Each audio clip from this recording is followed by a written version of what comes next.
আল্লাহ রাসূল বলেছেন قال النبي صلى الله عليه وسلم قال النبي صلى الله عليه وسلم من صلى عليه واحدا صلى الله عليه عشرا ওই আমার বিশ্বনবী সাল্লাল্লাহু আলাইহি ওয়াসাল্লাম বলেছেন যে উম্মত আমি মুহাম্মদ সাল্লাল্লাহু আলাইহি ওয়াসাল্লামের নাম শুনলো, শোনার পর দরুদ শরীফ পাঠ করলো, ওই উম্মতের উপর সব আল্লাহ তাআলা 10 বার রহমত বর্ষিত করেন। সুবহানাল্লাহ।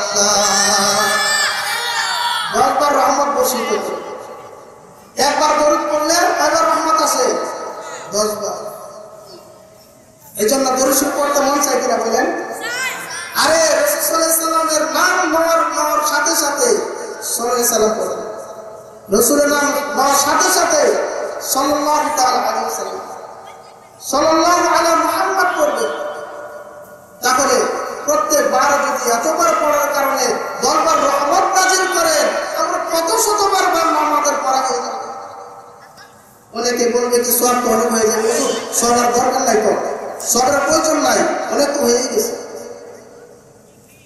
কালকে মতের ময়দানে সওয়াব যেরকম আপনি এরকম মানুষ হবেন, দেহালা মানুষ, ওরকম সওয়াবের অনেক বেশি প্রয়োজন। সম্মানিত হাজিরিন, আয়াতে কারিমা তেলাওয়াত করেছি, সূরা আলে ইমরান থেকে 31 নম্বর আয়াত তেলাওয়াত করেছি। এই আয়াতকে সামনে রেখে কিছু কথা রাসূলের মহব্বতে, আল্লাহ তাআলার মহব্বতে বলবো ইনশাআল্লাহ। আল্লাহ তাআলা যেন উপর দিক থেকে কিছু নসরত করে। যেহেতু রাসূলের সামনে কথা হবে, তা আমি মনে করি রাসূলের সামনে যদি কথা হয়, আমি মনে করি আল্লাহ তাআলা অবশ্যই নসরত করবে। সুবহানাল্লাহ। এজন্য আয়াতে কারিমা আল্লাহ তাআলা সূরা আলে ইমরানের 31 নম্বর আয়াতে বলেন, কুল ইন কুনতুম তুহিব্বুনাল্লাহ, কুল ইন কুনতুম তুহিব্বুনাল্লাহ ফাত্তাবিউনি ইউহিব্বুকুমুল্লাহ ওয়া ইয়াগফির লাকুম যুনুবাকুম ওয়াল্লাহু গফুরুর রহিম।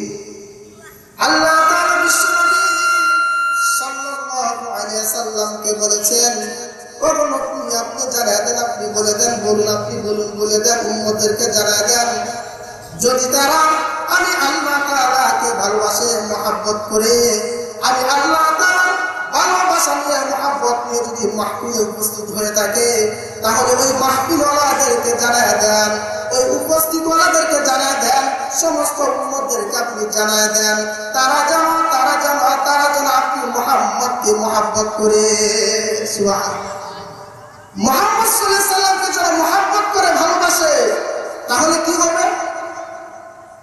নবীকে ভালোবাসতে বলছেন আল্লাহ তাআলা, নবীর আদর্শ বাস্তবায়ন করতে বলছেন, নবীকে আনুগত্য করতে বলছেন, নবীকে অনুসরণ করতে বলছেন আল্লাহ তাআলা। নবীকে অনুসরণ করলে কি হবে? আল্লাহ তাআলা বলেছেন ইউহিব্বুকুমুল্লাহ, তাহলে আল্লাহর ভালোবাসা পেয়ে যাবে। সুবহানাল্লাহ বলবেন না? আল্লাহর ভালোবাসা কি হয়ে যাবে? বলেন, এখানে যারা উপস্থিত হয়েছে কার মহব্বত আমরা আসছি বলেন? আল্লাহ তাআলার মহব্বতে, এরপর রাসূল সাল্লাল্লাহু আলাইহি ওয়াসাল্লামের মহব্বতে, এরপর আমাদের কাজ হলো এখানের ভিতরে যে আল্লাহর মহব্বত নিয়ে বসে থাকবো, রাসূলের মহব্বত নিয়ে বসে থাকবো, এবং আরেকটা সাথে সাথে কাজ করবো, ইখলাসের সাথে যেন হয়ে যায়। কিসের সাথে? ইখলাসের সাথে যেন হয়ে যায়। আপনার আমার আলোচনা শোনার পর যদি আমলে না আসে, কোনো লাভ নাই, কোনো লাভ নাই, কোনো ফায়দা হবে না। জায়গায় জায়গায় বিভিন্ন জায়গায় কত ওয়াজ মাহফিল হচ্ছে, কোনো ফায়দা নাই, লাভ হচ্ছে না কেন? আরে আমি এখান থেকে শুনি, ওইখান থেকে বের করে দিই। আরে যতক্ষণ পর্যন্ত প্যান্ডেলের ভিতরে শুনি, ততক্ষণ পর্যন্ত ভিতরেই থাকে, যখন বের হয়ে যায় তখন আবার আগের মধ্যে। ইত্তেবাউ সুন্নতে খায়রে হুব্বা, ইত্তেবাউ সুন্নতে হুব্বে খুদা, গিরে লাযিম और गाड़ी हुब्बे खुदा, इत्तेबाउ सुन्नते हुब्बे खुदा, इत्तेबाउ सुन्नते हुब्बे खुदा, গিরে লাযিম और गाड़ी हुब्बे खुदा।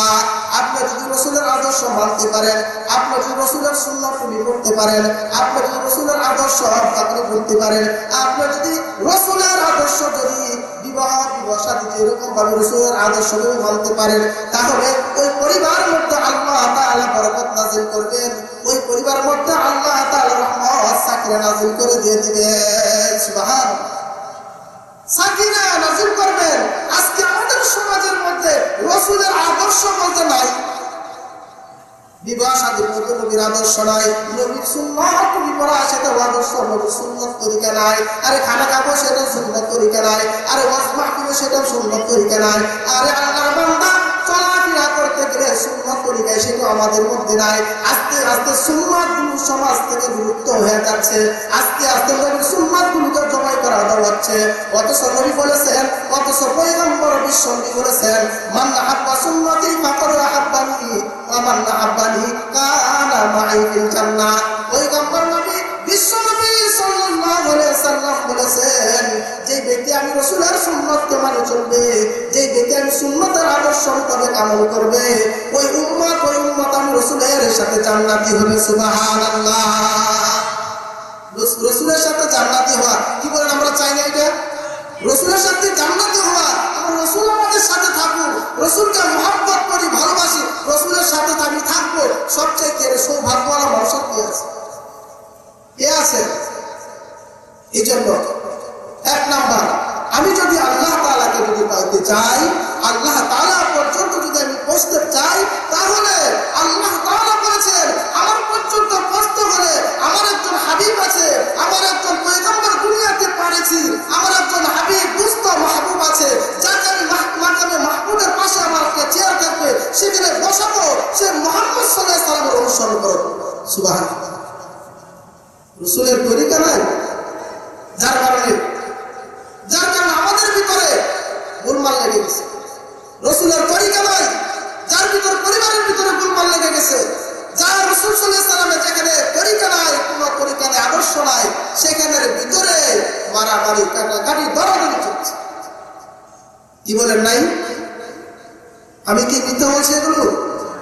আরে রাসূলের তরিকা যদি আমাদের থাকতো, সমাজে বাস্তবায়ন হতো, তাহলে প্রত্যেকটা ঘরে ঘরে স্বর্ণের মতো আর দাবি হয়ে যেত যে প্রত্যেকটা পরিবার রাসূলের সাথে সম্পর্ক হয়ে যেত। এই জন্য আল্লাহ তাআলার মেহেরবানি যে আল্লাহ তাআলা আমাদেরকে আজকে কোরআন ও হাদিসের মাহফিলে আসার সুযোগ করে দিয়েছে। সবচেয়ে বড় একটা বিষয় আমি আগেই বলেছি যে আল্লাহ তাআলা আপনাকে আমাকে কোরআন ও হাদিসের মাহফিলে বসাইছেন। আজকে ইচ্ছা করলে গানের প্যান্ডেলে যাইতে পারতেন, আজকে ইচ্ছা করলে বিভিন্ন মোবাইল, বিভিন্ন গল্প কথার বন্ধু বান্ধব নিয়ে আড্ডা দিতে পারতেন। তো আল্লাহ তাআলা মেহেরবানি করেছেন, দয়া করেছেন, ইহসান করেছেন, সেজন্য আজকে আপনি কোরআন হাদিসের মাহফিলে শুকরে নিয়ামত তাফুজকুলাত, শুকরে নিয়ামত তাফুজকুলাত, কুফর নিয়ামত বেরুকুলাত। নিয়ামতের যদি শুকরিয়া আদায় করতে পারি, আল্লাহ তাআলা নিয়ামতকে বৃদ্ধি করে দেন। আর যদি নিয়ামতের অশুকরিয়া করি, অকৃতজ্ঞতা করি, আল্লাহ তাআলা যা দিয়েছেন আস্তে আস্তে সব তার থেকে নিয়ে নেবে। এই জন্য আল্লাহ তাআলার কাছে শুকরিয়া করবেন যে চাইলে তো শুয়ে থাকতে পারতাম, তো আল্লাহ তাআলা আমাকে মেহেরবানি করছেন, অনুগ্রহ করছেন। যদি আমরা এখানে আল্লাহর কিছু বান্দা আছে, ওদিকে মা বোন আছে, যতক্ষণ পর্যন্ত ওয়াজ মাহফিল হবে, আমার পরে আরো যিনি আছেন ওগুলো আলহামদুলিল্লাহ আমার চাইতে আরো ভালো ভালো কথা, এক এক রঙের, এক এক ধরনের, এক এক ফুলের এক এক গ্রাম আছে, তাই না? কি বলেন? এক এক ফুলের এক এক গ্রাম না, এক একটা ফুলের এক একটা গ্রাম পাওয়া যায়, এক একটা আতরের এক একটা গ্রাম পাওয়া যায়।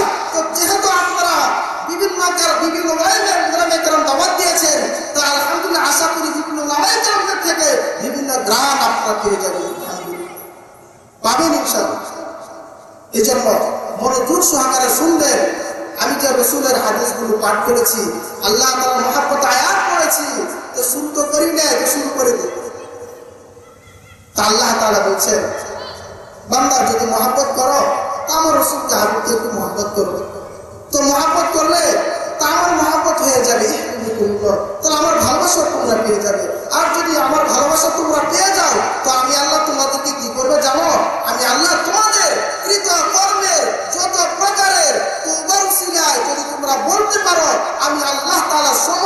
গুনাহগুলো মাফ করে দিয়ে মাহফিল থেকে মাসুম বাচ্চা নিষ্পাপ বাচ্চা করে তোমাদেরকে বাড়িতে পৌঁছে দিব। সুবহান। এই জন্য ভাই আল্লাহ তাআলার মেহেরবানি আয়াতে কারিমা তেলাওয়াত করেছি, তো আল্লাহ তাআলা বলেন বন্ধু তোমাকে তো স্মরণ করবে, তো তোমার মহব্বত লাগবে না? তোমার তো মহব্বত দরকার আছে। যদি মহব্বত হয়, দুনিয়ার জন্য মহব্বত বান্দার ভিতরে না থাকে, ওরা দোস্ত যদি তোমাকে মহব্বত করে, ওই বান্দা যেন দুনিয়ার মহব্বত তার ভিতরে না থাকে। মহব্বত তো শুনে দুই ভাবে হয়ে থাকে, একটা ব্যক্তিগত মহব্বত আর একটা ব্যক্তির আদর্শ মানিয়ে। তো রাসূল সাল্লাল্লাহু আলাইহি সাল্লামকে যে আমরা মহব্বত করব, ওই রাসূল সাল্লাল্লাহু আলাইহি সাল্লামের আদর্শ মানিয়ে মহব্বত করব আমরা, কি বলে তাই না? রাসূলের আদর্শকে মানার পর, তো রাসূল বলেছেন রাসূলের আদর্শকে সাহাবায়ে কেরাম রাদিয়াল্লাহু তাআলা আজমাইন কিভাবে তিনারা মানছেন, রাসূলকে প্রত্যেকটি জায়গায় জায়গায় উঠতে বসতে চলতে ফিরতে ডানে বামে রাসূলের অনুসরণ করছে সাহাবা। আল্লাহ রাসূল সাল্লাল্লাহু আলাইহি সাল্লাম বলেন, আল্লাহ রাসূল সাল্লাল্লাহু আলাইহি সাল্লাম ঘোষণা করে দিয়েছেন তবুকের মধ্যে যে সাহাবায়ে কেরাম তোমাদের কাছে যা আছে দ্বীনের জন্য নিয়ে এসো, রাসূলের জন্য নিয়ে এসো, আল্লাহর জন্য নিয়ে এসো। তবুকের যুদ্ধের সময় আল্লাহ তাআলা আল্লাহর হুকুম, আল্লাহ তাআলার হুকুমে নবী আলাইহিস সালাতু ওয়াস সালাম সাহাবায়ে কেরামদেরকে জানিয়ে দিলেন, ও সাহাবায়ে কেরাম, ও সাহাবায়ে কেরাম, তোমাদের ঘরের ভিতরে যা আছে, তোমাদের ঘরের ভিতরে যা আছে সব কিছু দ্বীনের জন্য আর রাসূলের জন্য তোমরা নিয়ে আসো। রাসূলের মহব্বতে আমি বলতে চাইছি, আল্লাহ তাআলার কথায় আল্লাহ তাআলা আল্লাহ রাসূল সাল্লাল্লাহু আলাইহি সাল্লাম সবাইকে জানাই দিলেন, সাহাবায়ে কেরামকে জানাই দিলেন।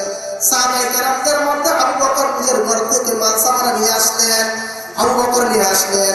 আল্লাহর নবী আবু বকরকেও জিজ্ঞাসা করলেন, উমরকেও জিজ্ঞাসা করলেন। উমর রাদিয়াল্লাহু তাআলা আল্লাহর নবী বললেন, ও উমর, তুমি ঘরের ভিতরে কি আছিল সব কিছু নিয়ে আসছো কিনা, কি ঘরের থেকে নিয়ে আসতো? উমর রাদিয়াল্লাহু তাআলা বললেন, ও পয়গম্বর, আপনাকে আমি মহব্বত করি, দিল দিয়ে মহব্বত করি। ওই যে আপনি আমাকে বলেছিলেন, আমি আপনাকে বলেছিলাম, ও পয়গম্বর, আপনাকে আমি আমার জান ছাড়া আপনাকে আমি মহব্বত করি, আমি আপনাকে জান ছাড়া আমি আপনাকে মহব্বত করি। ওই সময় কিন্তু আপনি বলেছিলেন পয়গম্বর, ওর উমর, আমি আল্লাহ রাসূল সাল্লাল্লাহু আলাইহি সাল্লাম তোমার জানের চাইতে ততক্ষণ পর্যন্ত আমি রাসূল তোমার কাছে প্রিয় না হব, ততক্ষণ পর্যন্ত কিন্তু উমর তোমার ভিতরে পরিপূর্ণ ঈমান আসবে না। উমর রাদিয়াল্লাহু তাআলা আনহু আল্লাহর নবী জিজ্ঞাসা করলেন উমরকে, উমর, আমি আল্লাহ রাসূলের জন্য কি নিয়ে আসছো? উমর রাদিয়াল্লাহু তাআলা আনহু বললেন, ও পয়গম্বর, ঘরের ভিতরে যা ছিল ওই সমস্ত মালকে আমি দুই ভাগে বিভক্ত করেছি। দুই ভাগে বিভক্ত করার পর এক ভাগ আমি নিজের ঘরের জন্য আমি রেখে দিয়েছি, আর এক ভাগ আপনার মহব্বতে আমি এখানে আপনার জন্য উপস্থিত করেছি। এবার আল্লাহর নবী বিশ্ব নবী সাল্লাল্লাহু আলাইহি ওয়াসাল্লাম আবু বকরকে জিজ্ঞাসা করলেন, আবু বকর, আপনি কি দিনের জন্য কি নিয়ে আসলেন, আমার জন্য কি দিনের জন্য কি নিয়ে আসছেন? আবু বকর জবাব দিয়েছেন, সম্মানিত হাজিরিন খেয়াল করে শুনবেন, আবু বকর রাদিয়াল্লাহু তাআলা জবাব দিয়েছেন, ও পয়গম্বর, ঘরের ভিতরে কি ছিল আমি জানি না, আমার এতটুকু জানা আছে সমস্ত জিনিস আসবাবপত্র আপনার জন্য, আপনার মহব্বতের জন্য ঘরে থেকে সব আপনার মহব্বতে আমি নিয়ে হাজির হয়েছি। কিসের জন্য নিয়ে আসছে বলেন? রাসূলের মহব্বতে, দ্বীনের মহব্বতে আবু বকর রাদিয়াল্লাহু তাআলা ঘর থেকে সব নিয়ে আসলেন। এবার শুনেন, এবার পয়গম্বর বিশ্বনবী জিজ্ঞাসা করলেন, আবু বকর, ঘরের মধ্যে কি রেখে আসলা? আবু বকর রাদিয়াল্লাহু তাআলা বললেন, ও পয়গম্বর, আমি কিছুই রেখে আসি নাই, ঘরের ভিতরে একমাত্র আল্লাহ তাআলা এবং মুহাম্মদ সাল্লাল্লাহু আলাইহি সাল্লামকে রেখে আসছি। সুবহানাল্লাহ। ঘরের মধ্যে কাকে রাখছে? আল্লাহ এবং আল্লাহর রাসূলকে নিয়ে আসছে। বলছে যে সমস্ত বস্তু আপনার জন্য উপস্থিত করলাম, আর ঘরের ভিতরে রেখে আসছি আল্লাহ এবং আল্লাহর রাসূলকে। বলেন, তারা মালপত্র দিয়েছেন, কার মহব্বতে দিলেন? আল্লাহ তাআলার মহব্বতে। কার মহব্বতে দিয়েছেন? আল্লাহ রাসূলের মহব্বতে। দ্বীনের মহব্বতে আবু বকর মালগুলো দিয়ে দিছে, সমস্ত মাল দিয়ে দিল। আবু বকর রাদিয়াল্লাহু তাআলা আনহু আল্লাহর নবীর কাছে দরখাস্ত জানাইছে, ও নবী, ও পয়গম্বর, আপনার কাছে আবেদন জানাই, আপনি যদি যেখানে যাবেন সেখানে যদি আপনি আমাকে নিয়ে যান, তাহলে আমি হয়তো আপনার চলাফেরা, আপনার সাথে থাকা আমার ধন্য হয়ে যাবে। যেখানে সেখানে আপনি যদি আমাকে নিয়ে যান, হতে পারে আপনার ডানে আমি থাকবো, ডান থেকে শত্রু আসতে পারবে না, বাম দিকে থাকবো, বাম দিকে আসতে পারবো না, পিছনের দিকে থাকবো, পিছনের দিকে শত্রু আসতে পারবে না, সামনের দিকে থাকবো, সামনের দিকে শত্রু আসতে পারবে না। আল্লাহ নবী, বিশ্ব নবী সাল্লাল্লাহু আলাইহি ওয়াসাল্লাম আবু বকরকে জিজ্ঞাসা করলেন, আর আগে গাড়ে সওয়ার থেকে যখন 3 দিন পর মদিনার দিকে আল্লাহর নবী ফিরলেন, সাথে আবু বকর ছিলেন। আবু বকর একবার ডানের দিকে তাকায়, আবার বামের দিকে তাকায়, আবার সামনের দিকে তাকায়, আবার পিছনের দিকে তাকায়। আল্লাহর নবী জিজ্ঞাসা করলেন, ও নবী, আল্লাহর নবী ও আবু বকরকে জিজ্ঞাসা করলেন, ও আবু বকর, ডানে তাকাও, আবার বামে তাকাও, আবার পিছনের দিকে তাকাও, আবার সামনে তাকাও, কারণটা কি? কেন শর্টকাট করছে কেন? যে এরকম ভাবে একটা বাতি যেমন সামনে রাখলে বাড়ির চারা সামনে রাখা হয়, চতুর্দিকে পোকাগুলো বেষ্টন করে থাকে আর পাগল হয়ে যায় আগুনের ভিতরে, ঠিক সেই রকম ভাবে আবু বকর রাদিয়াল্লাহু তাআলা একবার ডানে যায়, আবার বামে যায়, আবার পিছনে যায়, আবার সামনে যায়। আবু বকর রাদিয়াল্লাহু তাআলা রাসূলের কথা জবাব দিয়েছেন, ও পয়গম্বর, আমি জানি আপনাকে আমি দিল দিয়ে মহব্বত করি, অন্তর দিয়ে মহব্বত করি। আল্লাহর নবীর থেকে শুনেছি, আপনার থেকে আমি শুনেছি, যতক্ষণ পর্যন্ত আপনাকে আমি অন্তর দিয়ে, দিল দিয়ে, মন দিয়ে আপনাকে আমি টাকা পয়সা, বাড়ি গাড়ি, আমার সম্পত্তি, সমস্ত পিতা মাতা যা কিছু আছে সমস্ত বস্তু থেকে আমি আপনার নবীকে যদি মহব্বত আর ভালোবাসা না দেই, ততক্ষণ পর্যন্ত আমি আবু বকর পরিপূর্ণ ইমানদার হতে পারবো না। যেই দিন থেকে হাদিস শুনেছি আপনার থেকে, সেই দিন থেকে নবী আপনাকে আমি দিল দিয়ে মহব্বত করি, ভালোবাসি। সেজন্য নবী ডান দিকে তাকাই, বাম দিকে তাকাই, ডানে দিকে তাকাই, বামের ভয় হয়, সামনের দিকে তাকাই, পিছনের ভয় হয়, পিছনের দিকে তাকাই, সামনের ভয় হয়, না জানি পয়গম্বর কোন দিক থেকে শত্রু আপনাকে আক্রমণ করে। সেজন্য নবী আপনার মহব্বতে আমি ছটফট করছি। দেখছেন, সুবহানাল্লাহ তো নাই, সুবহানাল্লাহ বলবেন না? সুবহানাল্লাহ বলে তো জান্নাতের মধ্যে একটা খেজুর গাছ তৈরি, একটা খেজুর গাছ নাকি দ্রুত গ্রাম একটা ঘোড়া এত দ্রুত চলবে, ওই খেজুর গাছের ছায়া শেষ করতে পারে। এখন যদি আমরা মনে করি, আমি যদি বলেও সুবহানাল্লাহ, এখন সুবহানাল্লাহ বললেন, আর যদি বয়ান শেষ করে মাঝখানে সুবহানাল্লাহ বলেন, কোনো অসুবিধা আছে না? আমাকে বলাই কি হবে সুবহানাল্লাহ? আর কথার ভাব ভঙ্গিমাইতে বোঝা যায় যে এখন সুবহানাল্লাহ বলা দরকার, এখানে আলহামদুলিল্লাহ বলা দরকার, এখানে নাউজুবিল্লাহ বলা দরকার। সম্মানিত হাজির, আল্লাহ রাসূলকে আবু বকর কেমন মহব্বত করলেন দেখছেন? আমাদের মহব্বত আছে দিলে, আমাদের সাহাবায়ে কেরাম রাদিয়াল্লাহু তাআলা আজমাইন রাসূলকে কেমন তো মহব্বত করলেন। আল্লাহ রাসূল সাল্লাল্লাহু আলাইহি সাল্লাম থেকে শুনেছেন যে রাসূল সাল্লাল্লাহু আলাইহি সাল্লামকে যদি দিল দিয়ে, মন দিয়ে ভালোবাসতে পারে, তাহলে সাহাবায়ে কেরাম জানছেন, বুঝছেন যে রাসূলের সাথে জান্নাতি হওয়া যাবে। সুবহানাল্লাহ, আওয়াজ করবেন, আর আওয়াজ করে বলেন সুবহানাল্লাহ। এইজন্য সাহাবায়ে কেরাম রাসূলকে মহব্বত করলেন, ভালোবাসলেন, যেখানে সেখানে যা মন চাই সেটাই করেছেন। এখন যুদ্ধে বের হতে হবে, রাসূলের কথায় দেরি করে না। আবু বকর রাদিয়াল্লাহু তাআলা আনহু বলতেছিলাম, ঘরের ভিতরে কিছু রেখে আসে নাই, কোনো কিছু রেখে আসে নাই, রাসূলের মহব্বতে ঘর থেকে সব। কবি বলেন, মালো দৌলত লেকে ভি সব রাহ দিয়া মেরে লিয়ে, मालो दौलत लेके भी सब राह दिया तेरे लिए, एक खुदा मेरे लिए है, एक मुस्तफा के लिए। আমার ঘরের ভিতরে কোনো কিছু রেখে আসে নাই, কোনো কিছু রেখে আসে নাই। আমার ঘরের ভিতরে আল্লাহ তাআলার ভরসা, আল্লাহ তাআলা করতে পারে, আল্লাহ তাআলাকে রেখে আসছি। ওগো নবী, আপনাকে আমি রেখে আসছি। ঘরের ভিতরে যদি আপনি এবং আল্লাহ তাআলা থাকে, আমার ঘরের জন্য আলো হয়ে যাবে। সুবহানাল্লাহ, ঘরের জন্য আলো হয়ে যাবে সবকিছু। বলেন, আল্লাহ যদি আমার হয়ে যায়, আমি যদি আল্লাহর হয়ে যায়, কোনো কিছু দরকার আছে? আর রাসূল যদি আমার হয়ে যায়, আমি যদি রাসূলের আশিক হয়ে যায়, কোনো কিছু প্রয়োজন আছে? আমি যদি বলি যে রাসূলকে মহব্বত করি, ভালোবাসি, কিন্তু দিলের ভিতরে মুখে আছে, মুখে আছে রসুলকে মহব্বত করি, ভালোবাসি, কিন্তু দিলের ভিতরে নেই। হবে কি বলেন? এরকম হবে? আর দিল দিয়ে রসুলকে ভালোবাসতে হবে, মন থেকে ভালোবাসতে হবে। তাহলে দেখবেন ওই রসুলের কথা যদি আপনি স্মরণ করেন, হতে পারে আপনার আশিকে রসুল যদি বাস্তব হতে পারে, তা আল্লাহ রসুল সাল্লাল্লাহু আলাইহি ওয়াসাল্লাম স্বপ্নের যুগে আপনার সাথে দেখা সাক্ষাৎ করবেন। সুবহানাল্লাহ। স্বপ্নের যুগে রসুল আসবেন। বলেন, স্বপ্নের যুগে যদি আপনাকে রসুল আপনার কাছে আসে, আপনি কি করবেন? ডাইলে ভাত খাওয়াবেন নাকি? কি করবেন?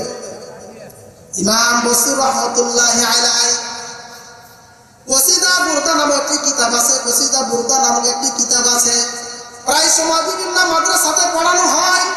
এই আরবি কিতাবটি রচনা করেছেন ইমাম বসরি রহমতুল্লাহ আলাইহি।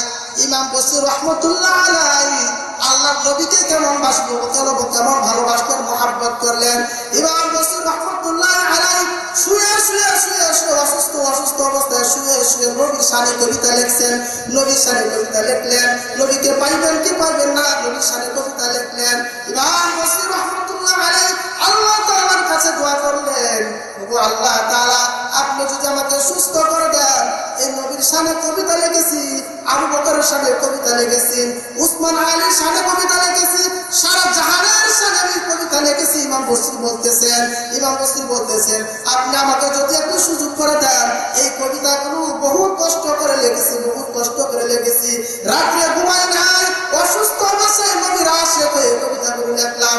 এই কবিতাগুলো যদি শোনার জন্য আমার আল্লাহ তাআলা যদি একটু সুযোগ করে দেন, তাহলে ওই মদিনায় গিয়ে এই কবিতাগুলো রওজার পাশে দিয়ে আমি রাসূলকে শোনাবো। সুবহানাল্লাহ। কবিতা লিখছে কার? আল্লাহ রাসূলের আশিক হইছেন মাসুক রাসূল। মাসুকের সাথে সম্পর্কের জন্য কবিতা লিখেছেন। বলেন, দুনিয়ার মহব্বতের ভালোবাসা, প্রেমিক প্রেমিকা হওয়ার জন্য রাত দিন তারা কাটায় দেয় না? এরকম ভালোবাসার জন্য? আরে রাতকে রাত কাটায় দেয়, দিনকে দিন মনে করে না, রাতকে রাত মনে করে না। তার ইমাম বসরি রহমতুল্লাহ আলাইহি রাতকে রাত করে না, দিনকে দিন করে না, রাতে তারা দিনের ফুল বানিয়ে ফেলেছেন। ইমাম বসরি রহমতুল্লাহ আলাইহি বলেন, আমি সুন্দর করে কবিতা লিখেছি, মদিনায় গিয়ে রাসূলের কাছে আমি বসে তাকে পাঠ করে শোনাইব। এমন অবস্থায় আমি নিয়ত করেছি, কিন্তু আল্লাহ তাআলা এই অসুস্থ থেকে তাকে মুক্তি দান করে নাই। এইভাবে চলছে, সময় চলছে। ইমাম বসরি রহমতুল্লাহ আলাইহি আশিক রাসূল, আল্লাহ রাসূলকে মহব্বত করেন। একদিন হঠাৎ করে রাত্রি বেলায় আল্লাহর নবীকে স্বপ্নের মাধ্যমে আল্লাহর নবী ইমাম বসরি রহমতুল্লাহ আলাইহির ঘরে উপস্থিত হয়েছে। সুবহানাল্লাহ। ইমাম বসরি রহমতুল্লাহ আলাইহির ঘরে উপস্থিত হয়েছেন। এবার ইমাম বসরি রহমতুল্লাহ আলাইহি বলতেছেন, ও পয়গম্বর, আপনাকে আমি দেখার জন্য পাগল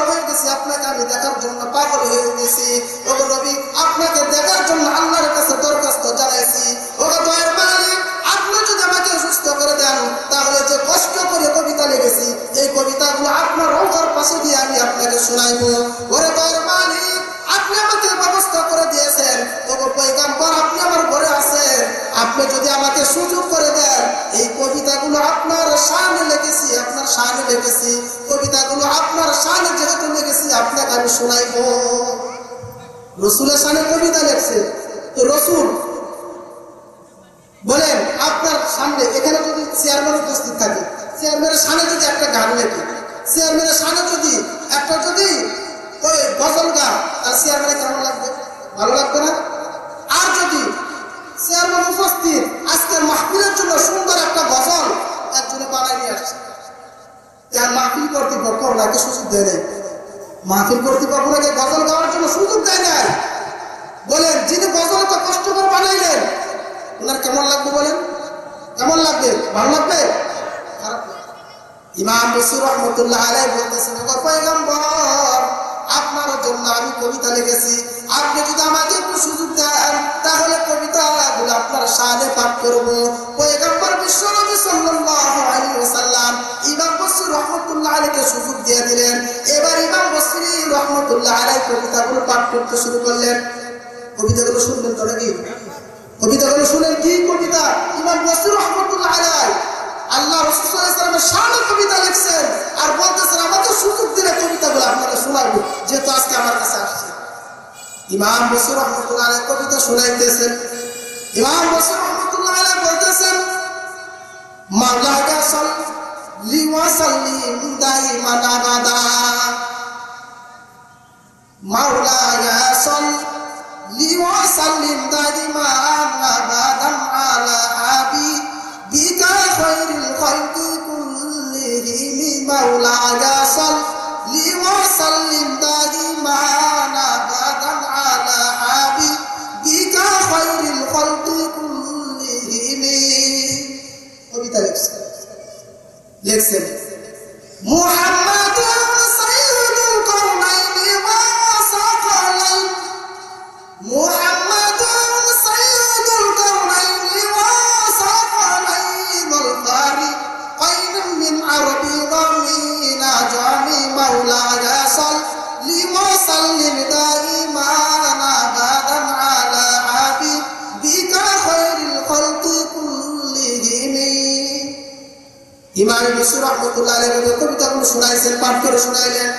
এবার সম্মানিত হাজির উপস্থিতিরা স্মরণ রাখবেন, মনে রাখবেন ওরের দামটা কি আসতেছে।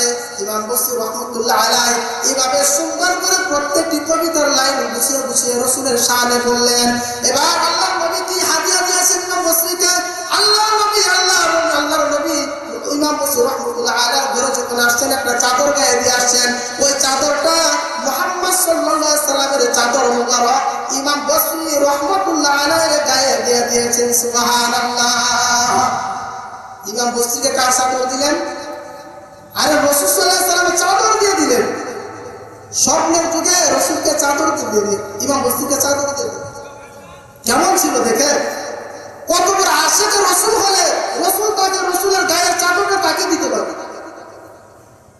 ওরা আল্লাহর বান্দা এখান থেকে আসছে, ওরা আল্লাহর বান্দা ইমাম বসরি রাহমাতুল্লাহ আলাইহি যদি রাসূলের শানে কবিতা লেখে, রাসূলের মুহাব্বত আর ভালোবাসা যদি কবিতার মাধ্যমে যদি প্রকাশ করতে পারে, ওই সেই কবিতা পাঠ করে যদি রাসূল সাল্লাল্লাহু আলাইহি সাল্লাম থেকে চাদর পেয়ে যেতে পারে, তাহলে আমরা কেন রাসূলের শানে রাসূলকে মুহাব্বত করে ভালোবাসা দিয়ে রাসূলের সাথে মুহাব্বত তাআল্লুক মাআল্লাহ ঠিক রেখে তাহলে কেন আমরা রাসূল সাল্লাল্লাহু আলাইহি সাল্লামকে স্বপ্নে দেখতে পারবো না? বলে দেখা যাবে না? রাসূলের ভালোবাসা থাকা চাই, রাসূলের মুহাব্বত। আপনি শুয়ে থাকবেন তো, আপনি শুয়ে থাকলে দরুদ শরীফ পড়তে পড়তে শুবেন। কি আপনারা শুবেন না? রাত্রে শুলে রাসূলের দরুদ শরীফ সাল্লাল্লাহু আলাইহি সাল্লাম পড়তে পড়তে তাসবিহ হাতে নিয়ে পড়তে পড়তে আপনি ঘুম যাবেন। আল্লাহ তাআলার জিকির পড়তে পড়তে আপনি ঘুম যাবেন।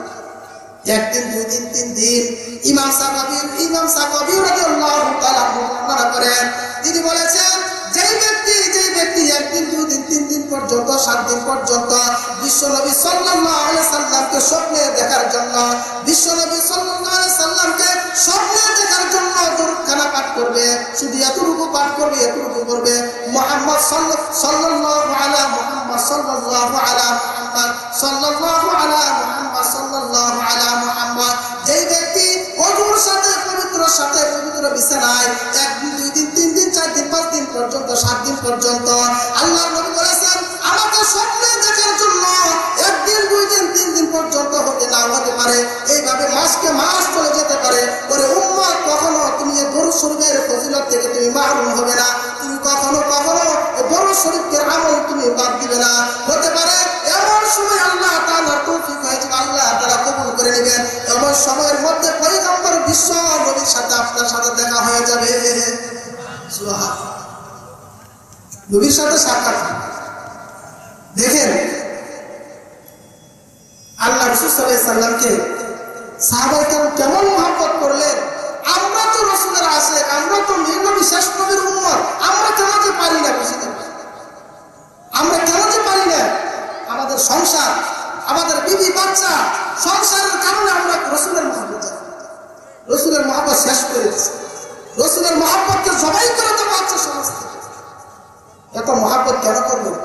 সাহাবায়ে কেরাম জান দিয়ে দিলেন, প্রাণ দিয়ে দিলেন, নিজের টাকা পয়সা, বাড়ি গাড়ি, সন্তান দিয়ে দিলেন, বাবা দিয়ে দিলেন, স্বামী দিয়ে দিলেন, ভাই দিয়ে দিলেন রাসূলের।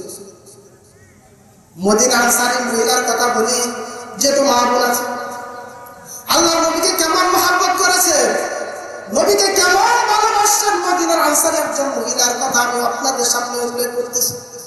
মদিনা আনসারী মহিলা উহুদের যুদ্ধের সময় কাফেরদের অতিরিক্ত হামলার কারণে সাহাবায়ে কেরাম এদিক সেদিক চলতেছেন, এদিক সেদিক ছুটাছুটি করতেছেন।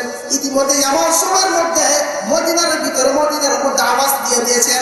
কোথায় যাবে কে, কোথায় থেকে আওয়াজ দিয়েছেন জানা নাই, কি আওয়াজটা দিয়েছেন, কি আওয়াজ দিয়েছেন জানা নাই। ইতিমধ্যে আওয়াজ হয়ে গেছে মদিনার অঞ্চলের ভিতরে, মদিনার ভিতরে ঘোষণা করে দিয়েছেন, এ মদিনাবাসী, এ মদিনার মানুষ, তোমরা খেয়াল করে শোনো, ওরে তোমরা যেই নবীকে মহব্বত করতে, যেই নবীকে ভালোবাসতে, যেই নবীর জন্য জান প্রাণ দিয়েছ, যেই নবীর জন্য তোমরা যুদ্ধ করেছ, যেই নবীর জন্য তোমরা প্রাণ দিয়েছ, ওই নবী কিন্তু আজকে উহুদের ময়দানে নবী আর নাই, নবী ইন্তেকাল করেছে। মদিনার ভিতরে ঘোষণা করছেন যে নবী আর নাই, নবী নাই, নবী চলে গেছে, নবী দুনিয়া থেকে বিদায় নিয়েছে। এই কথা যখন মদিনার বাসী শুনলেন, মহিলারা ঘর থেকে বের হয়ে হাই হাই আফসোস করতেছেন, ছুটাছুটি করতেছেন, কোথায় যাবো, হাই হাই। নবীর কেমন আসে সিনেমায় মহিলা আনসার, নবীকে এমন মহব্বত করতেন, এত ভালোবাসতেন, নিজের সব কিছু দিয়ে দিতে রাজি আছেন। আনসারি মহিলা চিন্তা করতেছেন, মহিলারা তো এদিক সেদিক দৌড়াদৌড়ি করছে, ঘর থেকে বের হয়ে যাচ্ছে। আনসারি মহিলা চিন্তা করতেছেন, আমি কারোর কথা বিশ্বাস করবো না, কোনো ব্যক্তির কথা বিশ্বাস করবো না, যতক্ষণ পর্যন্ত উহুদের ময়দানে গিয়ে রাসূলকে স্বচক্ষে দেখতে না পাবো, ততক্ষণ পর্যন্ত আমি কারোর কথা বিশ্বাস করবো না, কারো কথা বিশ্বাস করবো না। একজন মহিলা মানুষ রাসূলকে মহব্বত করে, কেমন মহিলা ছিল 1400 বছর আগে, আর আমাদের বর্তমানের মহিলাদের অবস্থা, বর্তমানের অবস্থা কি?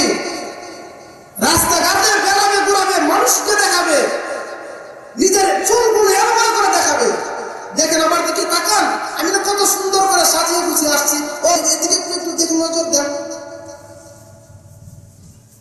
হাদিসের মধ্যে আসছে 6 প্রকার নারী জাহান্নামে যাবে, 6 প্রকার নারী, 6 প্রকার নারী জাহান্নামে। এখানের প্রতি 1 নম্বর হচ্ছে কারা জানেন? 1 নম্বর হচ্ছে ওই মহিলা, যে মহিলা মানুষকে দেখার জন্য, পর পুরুষকে দেখানোর জন্য নিজের চুলগুলো সবগুলো এলোমেলো করে বিভিন্ন জায়গায় চলে গেছে, আর বলে দেখেন আমাদের চেহারাটা দেখেন, আমার চুলগুলো দেখেন, কত সুন্দর করে না আমি কাটতে দিয়েছি। 6 প্রকারের মধ্যে 1 প্রকার, যে মহিলা কি করবেন, রাস্তাঘাটে মানুষকে দেখার জন্য, মানুষ সমাজে বলুক ব্যাপারটা চলাবে, এই মহিলা জাহান্নামী। এই জন্য যারা মা বোন আছেন জাহান্নামী হবেন। রাসূলের কখনো আদর্শ ছিল না, এটা আমরাও চাবো না। আমরা যেহেতু রাসূলের উম্মত, রাসূলের মহব্বত আছে, ভালোবাসা আছে বলে তা বলে, কি বলে তাই না? কি বলেন, এটা টাকা দিবে, উপস্থিত টাকা দিবে, পয়সা দিবে, খানা দিবে, সবকিছু যা কিছু প্রয়োজন আপনাদের সবকিছু দিবে, দিবে কি? এরকম দিবে? ঘোষণা করছেন, মাইক এলান দিয়েছেন যে আমাদের মাহফিলে যদি যান তাহলে আপনাদের টাকা দেওয়া হবে, আপনাদের যা ইচ্ছা খানা পিনা কিছু দেওয়া হবে, ঘোষণা করছে। আমি মনে করি আপনারা এখানে যারা উপস্থিত হয়েছেন রাসূলের মহব্বতে, আল্লাহর মহব্বতে এখানে উপস্থিত, মা বোনদেরকে বলছি যে মদিনাওয়ালা সিফত, মদিনাওয়ালা গুণান্বিত হওয়া দরকার। মদিনা আনসারী মহিলা তিনি বলতেছেন, আমি যতক্ষণ পর্যন্ত রাসূলকে না দেখবো ততক্ষণ পর্যন্ত আমার সান্ত্বনা বাড়ে। আনসারী মহিলা বের হয়ে গেছেন ঘর থেকে, রাস্তা দিয়ে চলতেছেন, বুকের উপর দিয়ে সওয়ার হয়ে গেছেন, চলতেছেন আর ফিরতেছেন। হঠাৎ করে একজন মদিনার একজন সাহাবীকে দেখতে পেয়ে বললেন, ও আনসারী মদিনার একজন সাহাবীকে জিজ্ঞাসা করলেন, ও সাহাবী, আমার নবীর খবর দাও, আমার নবীর সম্পর্কে আপনি জানাই দাও, আমার নবীর অবস্থা কেমন? ওই সাহাবী বলেছেন, আমি দেখেছি, আমি নবীর কথা বলতে পারবো না, নবীর খবর আমি জানি না, তবে আমি স্বচক্ষে দেখে আসছি আপনার নিজের পিতা, আপনার নিজ পিতা, আপনার পিতা আল্লাহর রাস্তায় শহীদ হয়ে গেছে।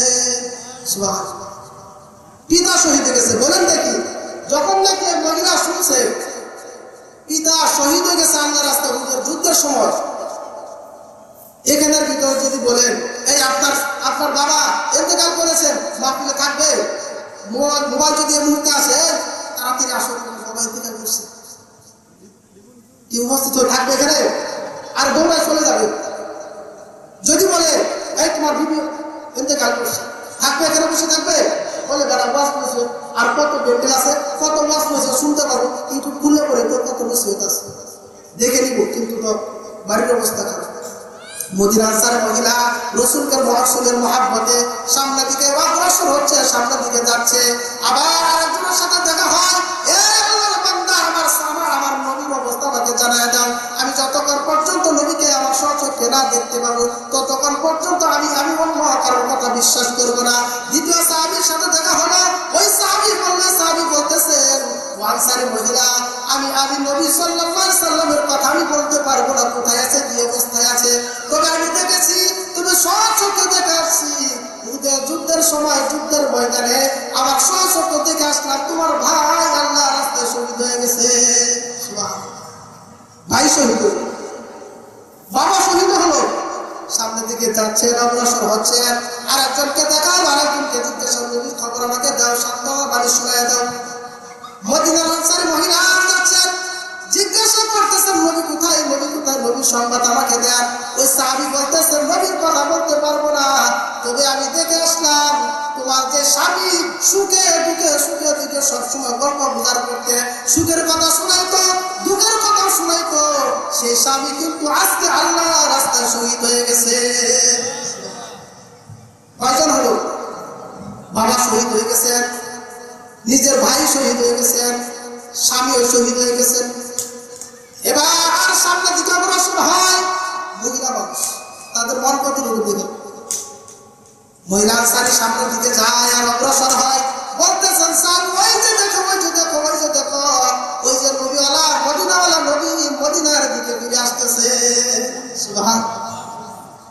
মহিলা সামনের দিকে যায়, মহিলা সামনের দিকে যায়, পিতা শহীদ হয়ে গেছেন, আরে সন্তান শহীদ হয়ে যায়, স্বামী শহীদ হয়ে গেছে, ভাই শহীদ হয়ে গেছে, সব কিছু শহীদ হয়ে যায়। তারপরে মনের দুঃখ নাই, কোনো বেদনা, কোনো দুঃখ কষ্ট নাই। আল্লাহর নবীকে দেখতে পারার পর, দেখতে পাওয়ার সাথে সাথে তিনি নিজের জবানে বলেছেন, কুল্লু মুসিবাতিন বা'দাকা জালাল, কুল্লু মুসিবাতিন বা'দাকা জালাল। ও দয়ার নবী, আমি শুনেছি আমার বাবা ইন্তেকাল করেছে, আমি শুনেছি আমার স্বামী ইন্তেকাল করেছে, আমি শুনেছি আমার ভাই আল্লাহর রাস্তায় শহীদ হয়ে গেছে, আমার কোনো সমস্যা নাই, কোনো পরোয়া করি না, কোনো পেরেশানি নাই, দুঃখ নাই। তবে নবী আপনাকে আমি আমার চক্ষু দিয়ে দেখতে পেরেছি, আপনি আলহামদুলিল্লাহ ভালো আছেন, আপনি ভালো আছেন, আপনার মহব্বতের চেহারাটা আমি একবার দেখতে পেয়ে আমার পিছনের সমস্ত মুসিবত গুলো ভুলে গিয়েছি। সুবহানাল্লাহ, মুসিবত ভুলে গেছি। বলেন দেখি, কোন মহিলা আছে বাবা মারা গেছে, ভাই মারা গেছে, আরে স্বামী মারা গেছে, এমন অবস্থায় খবর পাওয়ার পর সে অন্যের পর সন্তুষ্ট হবে? কেউ আছে? মদিনা আনসারী মহিলা আর ইমানের কত পাওয়ার ছিল, নবীকে কেমন মহব্বত করলেন, ভালোবাসলেন, নবীকে ভালোবাসা দেখায় দিলেন। আরে আল্লাহর বান্দা, আল্লাহর নবী, বিশ্ব নবী সাল্লাল্লাহু আলাইহি ওয়াসাল্লাম আব্দুল্লাহ ইবনে জুবাইরকে বলতেছেন, আব্দুল্লাহ ইবনে জুবাইর, বলেন আমাদের গ্রামের ভিতরে বেঁধে আসে না, বেঁধে বাইন্দা আসে, কি বলে, আর বাইদা আসে, কি বলে, সিঙ্গা লাগায় না, আর কত কিছু বিভিন্ন ধোকা দিয়ে টাকা নিয়ে। সিঙ্গা লাগালে রক্ত বের হয় কিনা? বের হয়। সিঙ্গা লাগালে রক্ত বের হয় না, শরীর থেকে রক্ত বের হয়। আল্লাহ রাসূল সাল্লাল্লাহু আলাইহি ওয়াসাল্লাম সিঙ্গা লাগাইছেন, সিঙ্গা লাগানোর ফলে শরীর থেকে কিছু রক্ত জোরে জোরে পড়ছে। বলেন দেখি, রাসূল সাল্লাল্লাহু আলাইহি ওয়াসাল্লামের রক্ত এগুলো নাপাক নাকি পাক? রাসূল সাল্লাল্লাহু আলাইহি ওয়াসাল্লামের পুরো দেহ পাক না? আর রাসূল সাল্লাল্লাহু আলাইহি ওয়াসাল্লামের পায়খানা মুবারক পাক, রাসূল সাল্লাল্লাহু আলাইহি ওয়াসাল্লামের পায়খানা মুবারক পাক। যদি জমিনে করতেন, সেখানে জমিনে নিজেরা রাসূলের মহব্বতে ভালোবাসা দিয়ে জমিনে নিয়ে নিতেন, গ্রহণ করতেন। সুবহানাল্লাহ। আল্লাহ রাসূল সাল্লাল্লাহু আলাইহি ওয়াসাল্লাম এই যে আব্দুল্লাহ ইবনে জুবাইরকে বললেন, আব্দুল্লাহ ইবনে জুবাইর, এই যে দেখো সিঙ্গা লাগাইছে, সিঙ্গা লাগানোর পরে কিছু রক্ত ঝরঝর করে পড়ছেন। আল্লাহ নবী আব্দুল্লাহ ইবনে জুবাইরকে বলছেন, এই যে রক্তগুলো তুমি দূরে কোথাও দাফন করে এসো। আব্দুল্লাহ ইবনে জুবাইর রাসূলুল্লাহ সাল্লাল্লাহু আলাইহি ওয়াসাল্লামের রক্তগুলো হাতে নিয়ে দাফন করার জন্য গেলেন, অগ্রসর হলেন, সামনে অগ্রসর হলেন, চাইলেন। আব্দুল্লাহ ইবনে জুবাইর দেখেন রাসূলের প্রতি কেমন মহব্বত ও ভালোবাসা দেখাইলেন।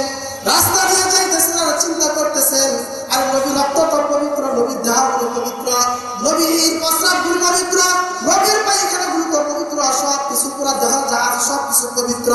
তাহলে এই রক্তগুলো যদি আমি জমিনে দাফন করে দেই, তাহলে নবীর মহব্বত এই জমিনেও দেখা দিবে।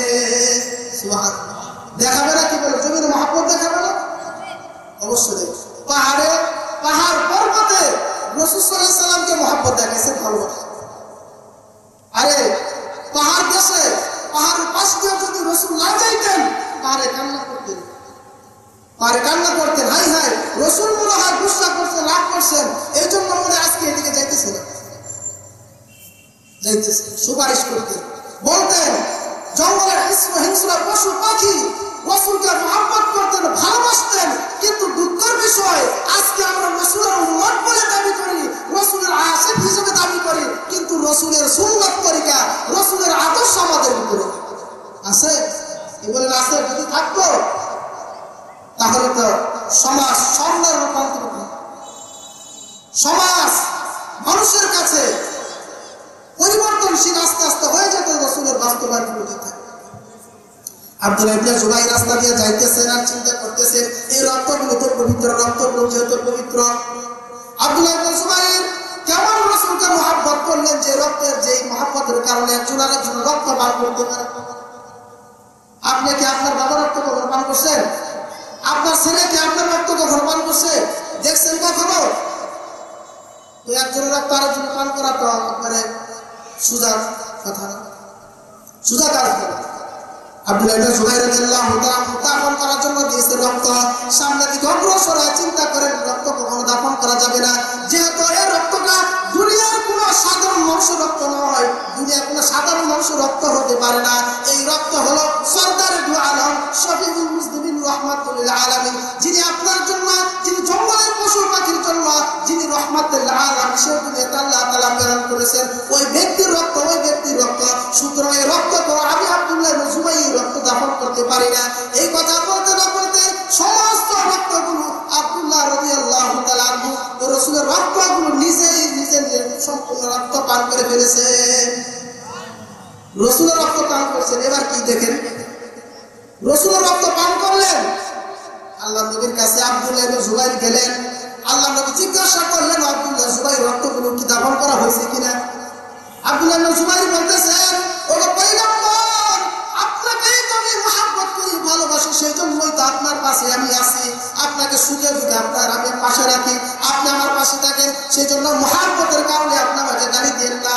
ও পয়গম্বর, আপনি আমার প্রতি গুসা হন না, রাগের মধ্যে হন না, আপনার মহব্বতে কি জন্য যেন আপনি হঠাৎ করে যেন আপনার মহব্বত আরো বেড়ে গেছে, বেড়ে যাওয়ার পর যার ফলে আপনার রক্তগুলো আমি আব্দুল্লাহ ইবনে জুবাইর আমার দেহের ভিতরে নিয়ে নিয়েছি।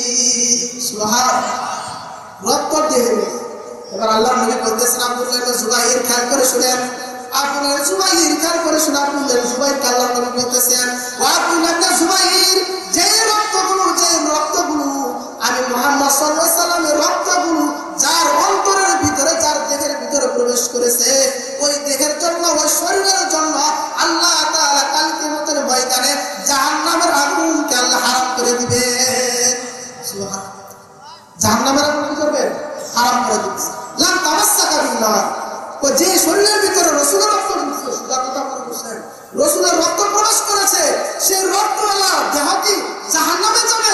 সেটা তো কোনো হতে পারে না। আবার রক্ত তো মানুষের দুনিয়া সাধারণ মানুষের রক্ত হতে পারে না, এর রক্ত ঢুকছে তো প্রবেশ করেছে, এইটা আপনার আমার নবী সাইয়্যিদুল মুরসালিন আখির নবী হযরত মুহাম্মদুর রাসূল সাল্লাল্লাহু আলাইহি সাল্লামের রক্ত। এজন্য ওই মদিনার জন্য আমাদের দিলের ভিতরে আশঙ্কা আছে কিনা বলতে দেখি। মদিনায় যাওয়া দরকার আছে না? মসজিদে হারামে যাওয়া দরকার আছে না? রাসূলের সাথে সম্পর্ক হওয়া দরকার আছে না? অবশ্যই আমাদের দরকার আছে। তো রাসূলের সাথে যদি মহব্বত থাকে তাহলে রাসূল বলেছেন আমার সাথে যদি মহব্বত রাখতে চাও তাহলে আমার সুন্নাতগুলো তোমরা মেনে চলো, আমার সুন্নাতগুলো তোমরা মেনে চলো, তাহলে তাহলে তাহলে আমার ভালোবাসা, আমার অন্তরের ভালোবাসা, মহব্বত আমি আল্লাহ রাসূল সাল্লাল্লাহু আলাইহি সাল্লাম তোমার সাথে স্বপ্ন যোগে সাক্ষাৎ করব। সুবহানাল্লাহ। এই জন্য বলেন মদিনা যাওয়ার ইচ্ছা কার কার আছে? আওয়াজ করে বলেন, একটু হাতটা তুলেন দেখে। মদিনা যাওয়ার জন্য কে কে হাত তুলে আওয়াজ করে একটু হাতটা উঠায় দেখান, আল্লাহ তাআলাকে দেখান। আল্লাহ তাআলা যেন আমাদের সকল উম্মতকে, যারা মদিনায় যায় নাই, মসজিদে হারামে জিয়ারতের সুযোগ হয় নাই, যারা গেছেন তাদেরকে যেন বারবার যাওয়ার সুযোগ করে দেয়। আর যারা যায় নাই, আমি অতমা যাই নাই, আল্লাহ তাআলার কাছে অনেক দিন যাবত দরখাস্ত জানাইছি, অনেক দিন যাবত বলেছি,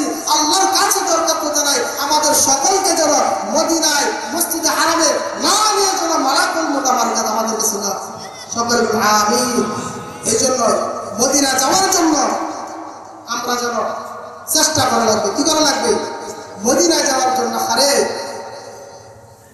আমরা অনেক সময় শুনে থাকি, বলে থাকি যে মদিনায় যাবো, তো মদিনা মানুষের সাথে যদি দুস্থ বন্ধুত্ব না থাকে কিভাবে যাবেন? কিভাবে যাবে? বন্ধুত্ব দুস্থ তো শুধু দুনিয়ার মানুষের কাছে আমার বন্ধু বান্ধব আছে, কিন্তু কবিতা বলেন এই দুনিয়ার দুস্থ আহতাব যা কিছু আছে তোমার কোনো আপন হতে পারলে কেউ আপন না। কেন? যদি আপন হতো তাহলে সুখে দুঃখে রাত্রে 12টার পরে হলো তোমার স্মরণ করতো। इस दुनिया का दोस्ती मिसले का गज़फुल है, इस दुनिया का दोस्ती मिसले का गज़फुल है, देखने में कुछ नवा है वो मगर कुछ भी नहीं है, देखने में कुछ नवा है वो मगर कुछ भी नहीं है। और अल्लाह बंदा दुस्त बनाते चाओ दुस्त যদি বানাতে চাও তাহলে আপনার হাবিব হযরত মুহাম্মদুর রাসূলুল্লাহ সাল্লাল্লাহু আলাইহি সাল্লামের সাথে দুষ্ট হাবাব বানায় না। সুবহানাল্লাহ। নারায়ে তাকবীর, নারায়ে তাকবীর। দ্বিতীয় বক্তার আগমন, নারায়ে তাকবীর, নারায়ে তাকবীর। আবেস মাওলানা মোহাম্মদ মাহবুবুর রহমান রংপুরি জিন্দাবাদ, জিন্দাবাদ। আবেস মাওলানা মোহাম্মদ মাহবুবুর রহমান রংপুরি জিন্দাবাদ, জিন্দাবাদ। নারায়ে তাকবীর, আল্লাহু আকবার, আল্লাহু আকবার। আল্লাহ তাআলা আমাদেরকে রাসূলের মহব্বত যেন ভিতরে প্রয়োজন আছে না? কি বলছিলাম আপনাদের? কি জানাইলাম এত সময়? কি বললাম? রাসূলের মহব্বত যার ভিতরে থাকে, রাসূল বলেছে সে উম্মত আমার সাথে জান্নাতে হবে। সুবহানাল্লাহ। قال النبي صلى الله عليه وسلم من أحب سنتي فقد أحبني ومن أحبني كان معي في الجنة। বিশ্বনবী সাল্লাল্লাহু আলাইহি ওয়াসাল্লাম বলেছেন যে ব্যক্তি, যে উম্মত আমি রাসূলের সুন্নাতগুলো মেনে চলবে, যে উম্মত আমি রাসূলের আদর্শগুলো মেনে চলবে, ওই উম্মত আমি রাসূলের সাথে জান্নাতে হবে। সুবহানাল্লাহ। সম্মানিত হাজির, আস্তে আস্তে দামি দামি কথা হবে, তাই না? বলছিলাম আমি শুনতে, যেমন ফুল তেমন গ্রাম, যেমন আতরের দাম বেশি তার গ্রামটা দাম বেশি। কি বলেন, তাই না? ফেরদৌস একটা আতর আছে, মেনশন একটা আতর আছে। আরে কি বলে, বিভিন্ন ফুল যে থাকে একটা ফুলের একটা গ্রাম হয় না? তো আপনার আজকে তার ভাতার মাহফিল থেকে আপনারা বিভিন্ন ওলামায়ে কেরামদের থেকে বিভিন্ন কথাবার্তা আপনারা শুনবেন এবং রাসূলের আদর্শ মহব্বত আস্তে আস্তে যেন সবার ভিতরে প্রভাব বিস্তার হয়, রাসূলের আদর্শগুলো আমরা মানতে পারি। এই তো আমাদের দুনিয়া আখিরাতের কারণ। এটাই তো রাসূল সাল্লাল্লাহু আলাইহি ওয়াসাল্লাম চান যে আমার মহব্বত প্রত্যেক উম্মতের ভিতরে ঢুকানো থাকে। সাহাবায়ে কেরাম, প্রত্যেকটা সাহাবায়ে কেরাম রাসূলকে মহব্বত করেছেন, দিল দিয়েছেন, প্রাণ দিয়ে মহব্বত করেছেন, নিজের সন্তানগুলোকে আল্লাহর রাস্তায় দিয়েছেন। নবী আমার কিছু নাই, আমার স্বামী, আমার ভাই বোনেরা কিছু নাই, আমার একটা মাসুম বাচ্চা আছে। নবী আপনি যদি দরখাস্তটা পূরণ করেন যুদ্ধের ময়দানে, আমার মাসুম বাচ্চাকে আপনি নিয়ে যান। মহিলা রাসূলের কাছে নিয়ে গেছেন। ছোট বাচ্চা বলেন যুদ্ধ করতে পারবে? মাসুম বাচ্চা কি করতে পারবে? কিছু তো পারবে। রাসূল বলতেছেন, এই মহিলা, ছোট বাচ্চা মাসুম বাচ্চা কিন্তু কিছু পারবে না, সুতরাং নিয়ে যাও। তো মহিলা বলতেছে, রাসূল আপনাকে তো মহব্বত করি, আর এই বাচ্চা ছোট মাসুম বাচ্চা হোক, আর যে সাহাবীর হাতে তোমার ডাল থাকবে না, তোমার থাকবে না, ওই সাহাবী যেন আমার ছোট মাসুম বাচ্চাকে ডাল শরীর হিসেবে ব্যবহার করে। সুবহানাল্লাহ। এই জন্য আমাদের সকলের উচিত রাসূলের আদর্শগুলো যেন আমরা বাস্তবায়ন করি।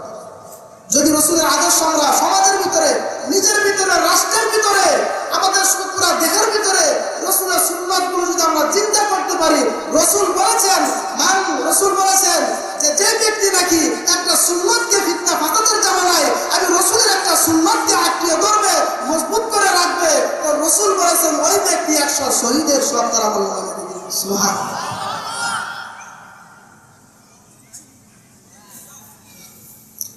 এই জন্য ভাই মেহেরবানি করে যতক্ষণ পর্যন্ত ওলামায়ে কেরাম বয়ান করবেন ততক্ষণ পর্যন্ত যেন আমরা সবরের সাথে ধৈর্যের পরিচয় দিয়ে শেষ পর্যন্ত যিনি আপনাদের আকর্ষণীয় দোয়ার জন্য আসবেন উনি যেন আসার পর পুরা মাহফিলটা যেন প্যান্ডেল যেন ভরপুর আল্লাহ তাআলা করে দেন।